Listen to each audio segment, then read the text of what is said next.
जिस चीज़ को मैं कर रहा था उससे मुझे ज़्यादा खुशी नहीं मिल रही थी। मैं जिस चीज़ को पढ़ रहा था उसमें मैं अच्छा था, लेकिन मुझे खुशी नहीं मिल रही थी। तो मैंने काफ़ी अपने बारे में सोचा, अपनी ज़िंदगी के बारे में सोचा, मैं क्या करना चाहता हूँ उसके बारे में सोचा, और फिर ये निश्चय लिया कि मैं अपनी पढ़ाई छोड़कर वापस हिंदुस्तान आना चाहता हूँ। ये 2002 की बात है। मैं अमेरिका में पढ़ाई कर रहा था, अपनी मास्टर्स डिग्री के लिए गया था, और काफ़ी ही जल्दी ये जाहिर हो चुका था कि जिस चीज़ को मैं कर रहा था उससे मुझे ज़्यादा खुशी नहीं मिल रही थी। मैं जिस चीज़ को पढ़ रहा था उसमें मैं अच्छा था, लेकिन मुझे खुशी नहीं मिल रही थी। तो मैंने काफ़ी अपने बारे में सोचा, अपनी ज़िंदगी के बारे में सोचा, मैं क्या करना चाहता हूँ उसके बारे में सोचा, और फिर ये निश्चय लिया कि मैं अपनी पढ़ाई छोड़कर वापस हिंदुस्तान आना चाहता हूँ। और मुझे याद है एक दिन मैं जहाँ रहता था वहाँ से थोड़ी ही दूर बहुत बड़ा एक खेत, एक बाग सा था, और मैं उसकी तरफ गया। मैं बहुत ही परेशान सा था, पता नहीं था कि मेरे साथ क्या होने वाला है। मैं 25 साल का हो चुका था, और अभी भी ज़िंदगी में क्या करना है, क्या होगा ज़िंदगी के साथ, कुछ पता नहीं था। और उस वक्त पे मैं अपने कैमरा के साथ उस खेत, उस बाग में गया, और बहुत ही सुंदर एक दृश्य दिखा जहाँ थोड़ा सा फेंस था, लकड़ी के फेंस के टीले थे, एंड उस फोटोग्राफ को मैंने खींचा, and it was a beautiful photograph. वो मेरी काफ़ी फेवरेट फोटोग्राफ्स में से एक है। और करीब 3 साल पहले पहली बार, उस वक्त के बाद मैं वापस अपनी यूनिवर्सिटी गया, जब मैं यूएस या अमेरिका गया था एक वर्क ट्रिप के लिए। और मेरे जाने का मकसद तो ये था कि हाँ, वो फिर से यूनिवर्सिटी में घूमूं, शायद प्रोफेसर्स अभी भी अगर हों तो उनसे मिलूं। लेकिन कहीं ना कहीं ये भी था कि मैं उस जगह पे वापस जाना चाहता हूँ जहाँ मैंने वो तस्वीर, वो फोटोग्राफ खींची थी। एंड मुझे पता नहीं था कि क्या बदल चुका होगा। जाहिर सी बात है, ऑलमोस्ट 15 साल हो चुके थे उस चीज़ को, तो शायद सब कुछ ही बदल चुका हो, शायद वो जगह हो भी ना। तो मैं गया वहाँ इस उम्मीद में कि वो वहीं हो, और वो वहीं थी, बिल्कुल वैसे ही जैसे मैंने 2003-2004 में उसको छोड़ा था, उसको खींचा था। और जब मैं वहाँ पहुँचा, मुझे ऑलमोस्ट एक बहुत ही ज़ोर से रियलाइजेशन हुआ, या एक बहुत ही ज़ोर से अर्ज हुई कि काश मैं 2003 में जाकर उस अंकुर वारिकू को ये बता पाता कि जो कुछ भी है जिसकी वजह से तुम परेशान हो, जो कुछ भी है जिसकी वजह से तुम्हारा दिल स्थिर नहीं है, तुम्हारा दिमाग स्थिर नहीं है, जिसकी वजह से तुम डरे हुए हो, जिसकी वजह से तुम्हें लगता है कि तुमने अभी तक ज़िंदगी में कुछ नहीं किया है, वो सारी वजहें हट जाएंगी।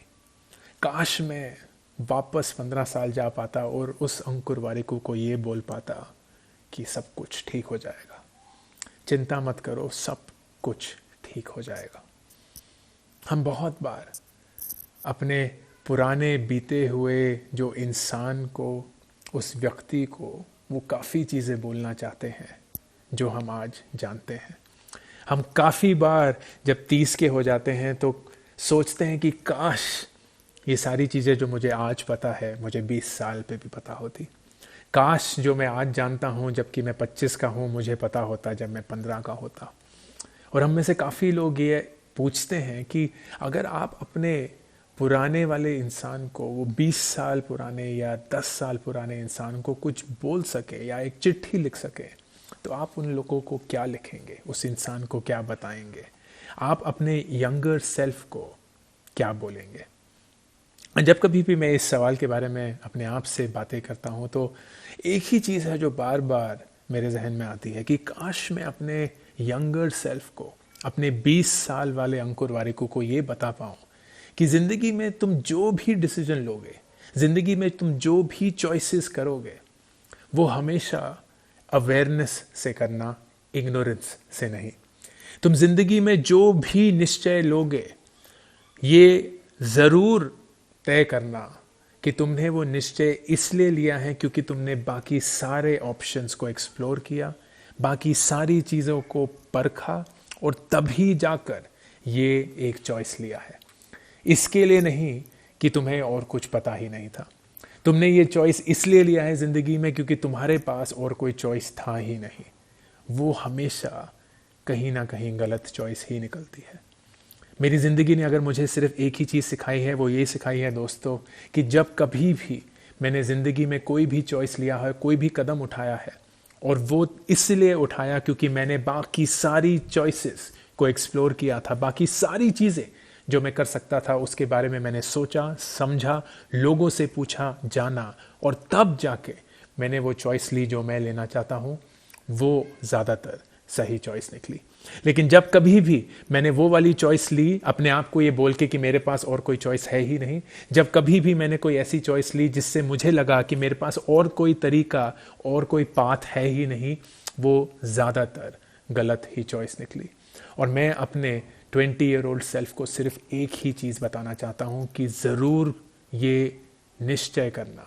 मैं अपने 20-year-old सेल्फ को सिर्फ एक ही चीज़ बताना चाहता हूँ कि ये एब्सोल्युटली क्रिटिकल है कि आपका हर एक डिसीजन ज़िंदगी में एक पॉइंट ऑफ अवेयरनेस से आना चाहिए, एक पॉइंट ऑफ इग्नोरेंस से नहीं।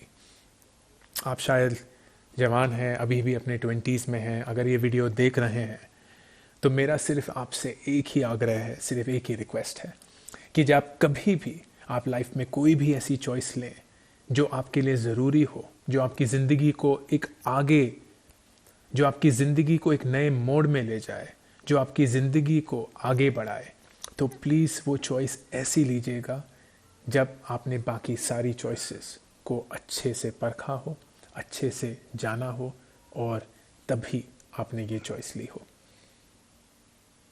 अभी के अभी इस चैनल को सब्सक्राइब करिए ताकि अगर कोई भी नया वीडियो आए आपको उसके बारे में पता चले।